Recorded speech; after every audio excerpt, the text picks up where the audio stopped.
Hello friends, welcome back to the my new video guys and my YouTube channel guys. Today friend, we are going to record guys Samsung phone setting guys and today video title guys how to set camera time photo click time. Friends, you want to set guys your photo click time in your Samsung phone device. So how to set photo click time. Today friends, I will show you. I will tell you guys. So before starting video, friend, first of all go and subscribe the channel guys. Like the video.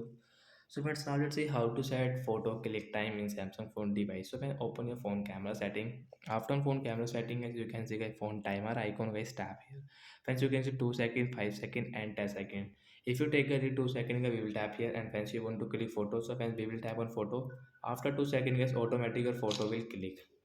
So like that guys, you can use guys this camera time setting here. Second guys, you can see guys 5 second. If you click on guys phone 5 seconds, so after 5 second guys photo will click guys. You can check guys. 4 3 2 1 and click. So friends, like that you can set timer and guys your photo will automatic click, and guys you want in 10 minutes. So friends, tap on 10 seconds, then guys you can see after 10 seconds guys photo will click automatic. So guys you can adjust your phone, and friends, 3 2 1. So like that guys, you can use guys this phone camera timer setting, and once you want to off, so you can off from here. After guys you can photo direct. So like that guys, we can set guys camera photo click time. So that's it guys, thanks for watching the video, bye guys.